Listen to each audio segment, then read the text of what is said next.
Hi guys, a few people have been asking me to put up a tutorial for tripod headstand, which we've been working on in class over the last few weeks. So a really brief tutorial on dolphin pose, which is our preparatory posture, and then tripod headstand, so various steps to walk us up towards it. Of course, in the pod we don't have a wall to work with, so we'll continue with that kind of guidance, but at home practicing about 15 to 30 centimetres away from the wall, just to help you build your confidence. So not using the wall necessarily to kick up as your first point of call, but more as a backup. So trying to do it without the wall, and then of course if you fall back, you'll gradually take a lesson from that each time that you overshoot as you start to lift up. So starting with dolphin pose, coming down onto your forearms then. So having your fingers spread wide, palms come down, rolling onto the forearms, pressing into the forearms evenly, so weight evenly distributed between the hands and the elbows. Tuck the toes under, send the seat bones towards the sky, pressing the heels down towards the floor. So the same way that you would a downward facing dog. So you can stay here and breathe while you're strengthening, keeping the belly button zipped into the spine to keep the core muscles engaged. And then to take it further, you can start to bring the chin over the thumbs towards the floor as you inhale, and then exhale to press back. So you can do as many repetitions of that as you want until you fatigue the arms, and of course you'll strengthen over time.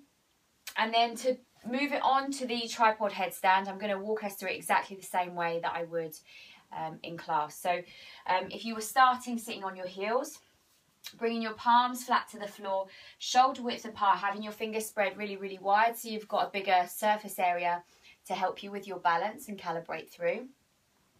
Your head then is the tip of your triangle. So if the hands are the bottom tips of your triangle or your tripod, your head is the top of it. So sometimes you see people with their head almost between their hands, so you're in a straight line, and of course then you've got to find a lot more control within the body and have a lot more effort to put into it. So having the head, I would say probably 15 to 20 centimetres away from the hands. So from here then, tuck your toes under, same again, send the bum up towards the sky so you come into your kind of inverted V leg, your down dog leg. So staying here for a few breaths while you're just getting used to being upside down. Otherwise, if you feel quite comfortable here, walk the toes towards your face. So tippy-toeing towards your face, keeping the elbows hugged tightly into the body. So the hips start to come in line with the head now. This is the moment where fear really sets in, because suddenly you can feel the body weight shift, or you can feel the weight distribution shift, and then you get that sense that you could possibly fall. And so the fear normally is where you draw back out of the posture and think, oh no, I can't do it.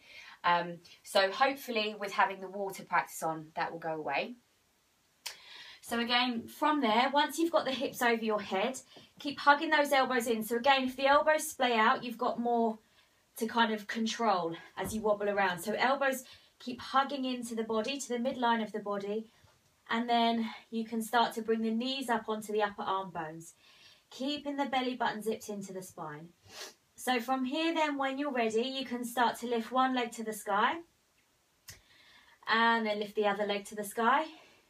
And when you're quite comfortable with that, hug the knees into the chest and slowly raise the legs up. So just breathing here for as long as is comfortable. 3 to 5 rounds is enough. And then you would just bend the knees, hug them back in, and bring the toes to the floor to kick out. So again, once you find that confidence with hugging the knees into the chest and lifting, and you'll probably find it pretty quickly once you've got the kind of calibration through the hands, and you see that it's very similar to when you're balancing on your feet, so you just balance the weight. So once you've got that quite comfortably, you can start to bring some core work into it.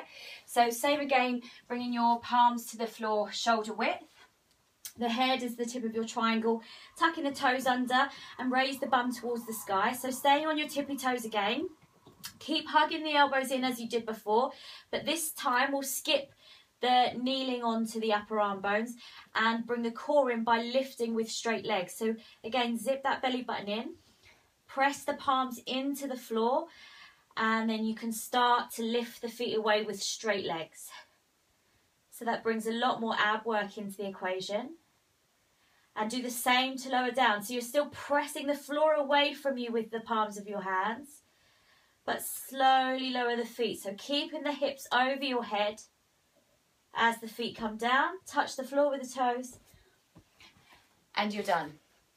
So hopefully that's enough for you to be working with at home between classes.